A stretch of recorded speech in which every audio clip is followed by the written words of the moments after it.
sekalian. Adil Katalino Bacuramin Kasaruga Basengan Kajubata. Arus, arus, arus. Seperti biasa kita bertemu kembali untuk belajar bahasa Indonesia kelas 11 semester ganjil atau gasal. Pada hari ini kita belajar tentang teks eksplanasi. Apa itu teks eksplanasi? Pasti banyak di sana masih penasaran. Ayo langsung saja kita belajar teks eksplanasi. Ya, langsung saja kita mulai belajar kita pada hari ini, yaitu tentang teks eksplanasi.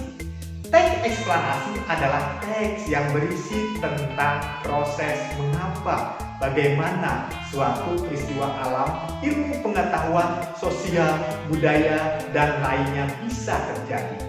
Suatu peristiwa, baik peristiwa alam maupun sosial yang terjadi di sekitar kita, selalu mempunyai hubungan sebab akibat dan proses.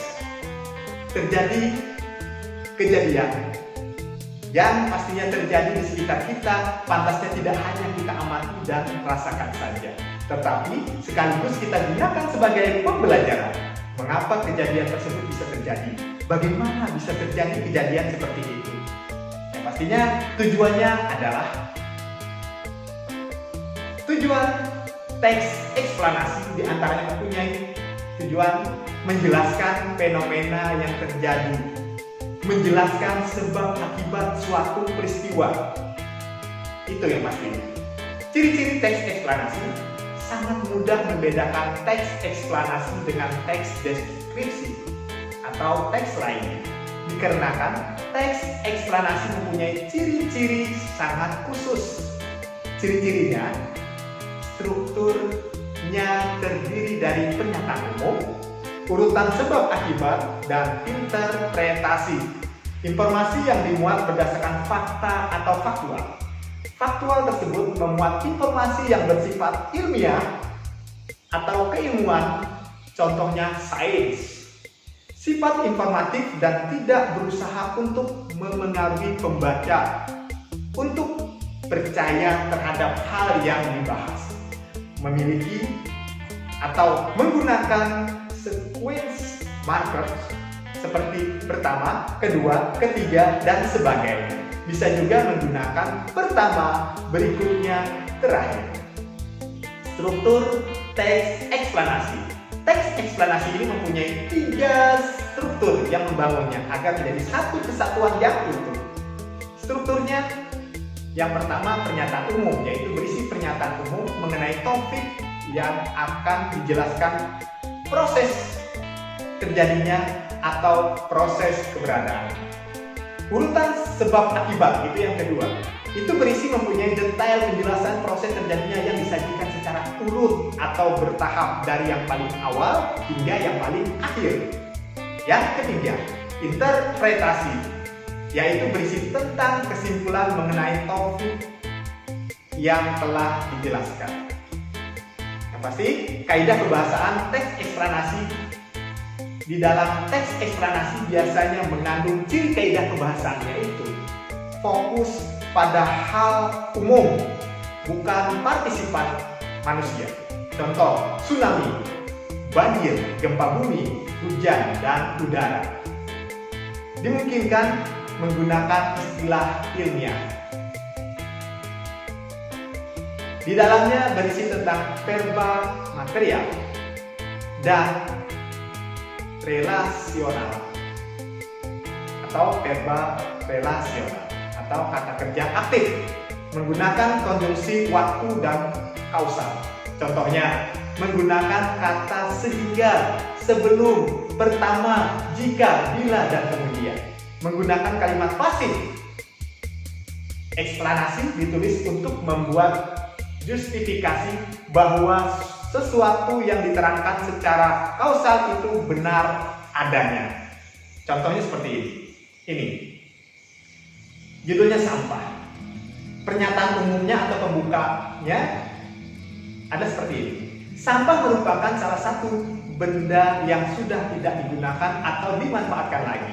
Keberadaan dari sampah sendiri sangatlah mengganggu khususnya dari kesehatan masyarakat yang ada di sekitar kita.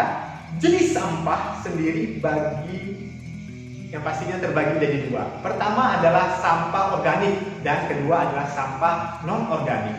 Sampah organik merupakan sampah yang dapat terurai oleh bakteri dengan sangat mudah. Contoh dari sampah organik di sini adalah sayuran, daun yang sudah kering, dan berbagai jenis makanan yang sudah basi. Manfaat dari sampah organik yang banyak digunakan oleh masyarakat adalah untuk pupuk tanaman atau pupuk kompos untuk tumbuhan.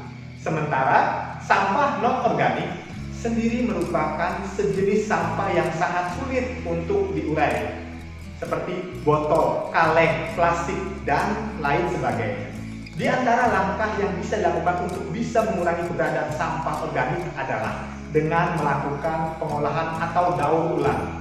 Benda tersebut dapat dijadikan sebagai barang yang memiliki nilai jual cukup tinggi. Itu berikutnya deret penjelas atau isi. Di sekitar masyarakat, sampah memang menjadi suatu fenomena yang cukup banyak dijumpai pada awalnya. Sampah adalah hal yang biasa berserakan di sekitar rumah dan sebagainya. Namun, ternyata sampah bisa memunculkan dampak yang cukup besar bagi masyarakat itu sendiri, seperti banjir, longsor, dan juga bisa menjadi sumber dari penyakit. Sampah yang selalu diabaikan dan menumpuk ternyata bisa menyebabkan bau yang amat tidak enak, sehingga itu akan menyebabkan terjadinya pencemaran udara di sekitar, bahkan bisa menyebabkan seseorang terkena penyakit kronis seperti DBD dan muntaber. Selain itu, sampah juga bisa menyebabkan keberadaan beberapa bencana besar seperti longsor dan banjir. Banyaknya sampah yang dilempar atau dibuang ke sungai bisa menghambat aliran sungai, dan seiring dengan berjalannya waktu, maka air sungai tersebut pun bisa meluap dan mengakibatkan banjir. Dengan demikian, aktivitas atau kegiatan masyarakat juga akan terhambat. Berikutnya, penutup atau interpretasi. Apabila kamu terbiasa membuang sampah sembarangan, maka bisa menimbulkan dampak yang amat merugikan di kemudian hari. Maka dari itu, sebagai makhluk yang ingin sejahtera, mari menjaga lingkungan sekitar dengan membiasakan diri membuang sampah pada tempatnya. Ini adalah hal kecil yang bisa mengurangi bahaya dari penumpukan sampah.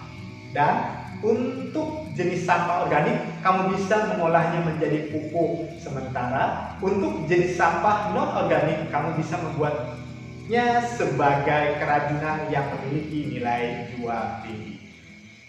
Itu tadi adalah materi tentang teks eksplanasi dan penjelasan singkat tentang materi tersebut.